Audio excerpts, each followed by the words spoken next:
Hi viewers, welcome to Shaker's Bio Factory for NEET. If you like this video, subscribe my channel and click on bell icon to get notification. In this video, I am going to explain one of the topic in anatomy of flowering plants. It is transverse section of leaf. In plant body, leaf is a flattened lateral appendage on stem of vascular plants, and these leaves are developed from node of the stem. Leaves are thin, flat organs, and it is responsible to perform photosynthesis in plant body. In the structure of a typical leaf, it consists of a flattened leaf blade, it is also called lamina, and stipules, midrib, along with leaf margin. The main functions of leaf is it helps to perform photosynthesis for manufacturing of food materials. Along with that, leaf is the main site for exchange of gases with atmosphere, and leaf it lost most amount of water in the form of vapors. It is called transpiration. Photosynthesis, exchange of gases, and transpiration, these are the main functions of leaf in plant body. In plants, generally two types of leaves are present. In these monocotyledon plants, it consists of isobilateral leaves. Dicotyledon plants, it consists of dorsiventral leaf. In the structure of a dicot leaf, it is a dorsiventral leaf.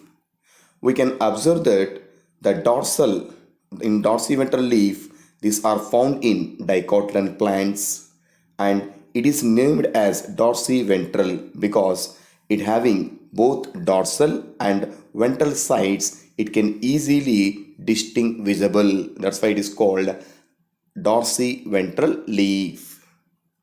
So upper surface of the leaf is a dark green in color compared to its lower surface. The leaf it shows reticulate venation in the structure of lamina. In case of dicotyledon plants, it is a main characteristic feature of dicotyledons. In the internal structure of a leaf that can be studied with the help of vertical section. In the vertical section of dicotyledon or dorsiventral leaf, we can find different parts like epidermis, mesophyll, and third part vascular system. The first part epidermis. So epidermis it covers both upper and lower surfaces. In this, the epidermis of upper is called adaxial epidermis, and epidermis which is present at lower side, it is called abaxial epidermis.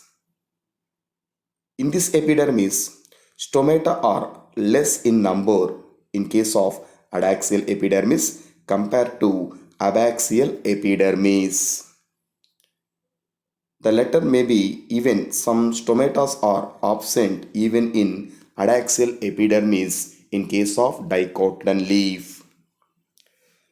The outer wall of both the upper and lower epidermis, it is covered with a waxy material. It is called cuticle, and this cuticle present outside of the epidermis layers.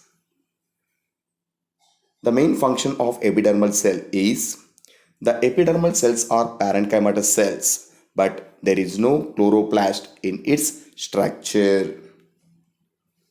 Along with it, the chloroplasts are completely absent in epidermal cells, but more number of stomatas are present in abaxial epidermis compared to adaxial in dicot leaf.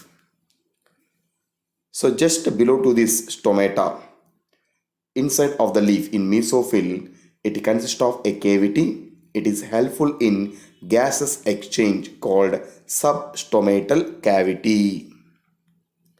The second part is mesophyll.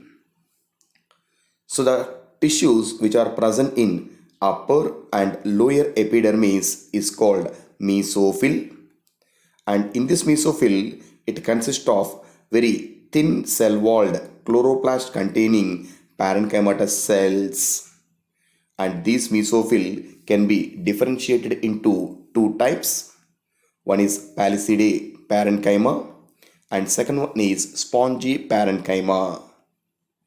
So pallidie parenchyma, it is extended up to one or two layers just below to the adaxial epidermis.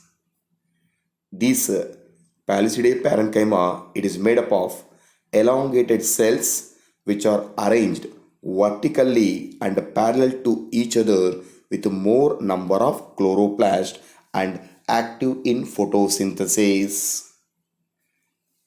In this pallidie parenchyma, the cells are closely packed without intercellular spaces. Coming to second part, it is a spongy parenchyma. It is present just below to the pallidie parenchyma and extended up to abaxial epidermis.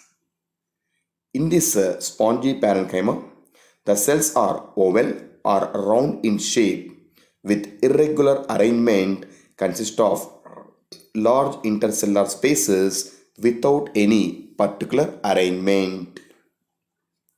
So the numerous spaces which are present in this spongy mesophyll, it helps in gases exchange. This spongy parenchyma also consists of chloroplast and it also helpful in photosynthesis mechanism. So due to having of pallidie parenchyma below to the adaxial epidermis, the upper surface becomes into dark green color. Due to presence of spongy parenchyma below to the abaxial epidermis, the lower side it is light green in color. The third part in its transverse section, it is vascular system. The vascular system, it includes vascular bundles which can be seen where the midvein are present. In dicotyledon leaf, it shows reticulate venation. In this, the veins are present in the form of network.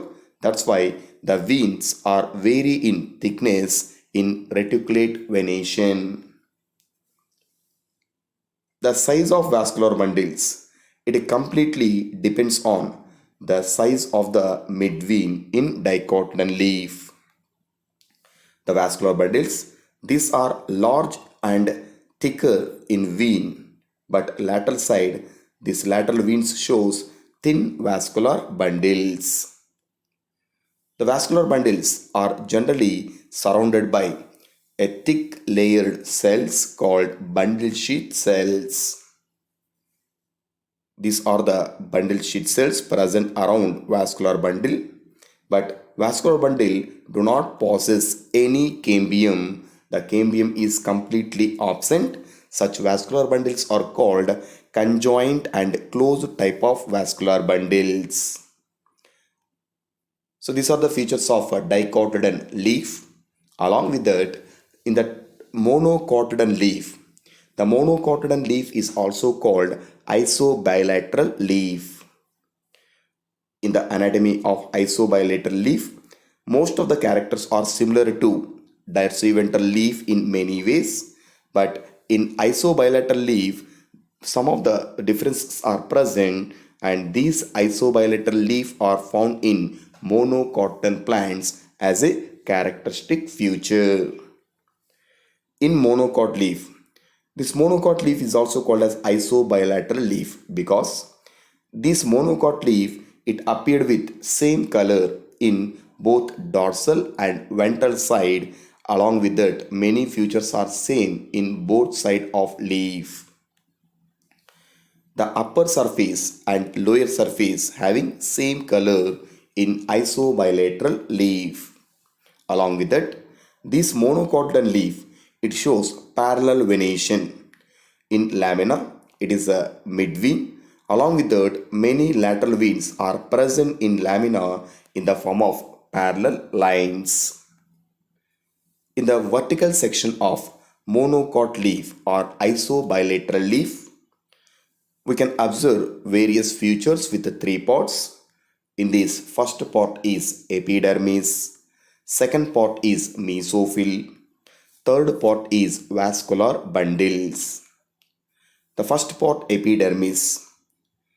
So the upper epidermis is called adaxial and the lower epidermis is called abaxial epidermis. So both these epidermis layers are composed with a single layer of cell. Along with that, both epidermis consist of equal number of stomata, and both the epidermis layers outside it is covered with a cuticle layer. Along with that, some of the adaxial epidermal cells along vein modified themselves into large, empty, colorless cells, and these cells are called bulliform cells present in adaxial epidermis. These bulliform cells, they helps in rolling of leaf during drought or lack of water conditions, especially when water is sufficient to the plant. At this time, the bulliform cells present in adaxial epidermis absorb water, become turgid, then their leaf is exposed. If there is no water to this epidermis, in case of when the bulliform cells lost water, the cell become flaccid cell, and this flaccid condition become water stress that can useful to make curl in leaf towards inwards, and the leaf it will be rolled. So such type of rolling and exposing of leaf, it is due to bulliform cells present in adaxial epidermis. So curling of leaf minimizes water loss. That's why bulliform cells minimize water loss during water stress condition. Along with it, where stomata is present in epidermis, just below to this stomata, it consists of a cavity. It is called substomatal cavity. It is present in both adaxial and abaxial epidermis. The second part is mesophyll. The mesophyll, it is present in between upper and lower epidermis. It is called mesophyll. But in case of monocot leaf, the mesophyll is not differentiated into pallicidae and spongy parenchyma, but the cells are spherical in shape and are arranged irregularly throughout the mesophyll. So these mesophyll cells consist of more number of chloroplasts and perform photosynthesis. The third part is vascular system. Due to parallel venation in monocot leaf, it reflects the near similar size of vascular bundles except in midvein, because all lateral veins are arranged in the form of parallel lines. So each vascular bundle, it is surrounded by a thin walled cells, and it consists of a bundle sheath around vascular bundle. The vascular bundles are generally conjoined and closed type, because the xylem it present towards upper epidermis, phloem present towards lower epidermis in steel. In this, the midvein is large in size, but remaining parallel veins are similar in size in mesophyll. The complex tissues like both xylem and phloem are clearly visible in microscope. These are the features of a monocotyledon leaf. Along with that, we can find some important Differences in between dicotyledon and monocot leaf anatomy. The differences between TS of dicot leaf and TS of monocot leaf. In case of dicot leaf, stomatas are more in number in lower epidermis or abaxial epidermis. But in case of TS of monocot leaf, both epidermis layer consist of equal number of stomata. In dicot leaf, mesophyll it is well differentiated into two types of tissues like pallicidae and spongy parenchyma. But in case of monocot leaf, mesophyll is not differentiated into pallicidae and spongy parenchyma. In case of dicot leaf, there is no bulliform cells in its epidermis. But in monocot leaf, adaxial epidermis consists of mesobulliform cells. The vascular bundles are different in size due to presence of reticulate venation. But in monocot leaf, vascular bundles are nearly similar in size due to presence of parallel venation. So these are the some differences in between anatomy of dicot leaf and anatomy of monocot leaf. Thanks for watching.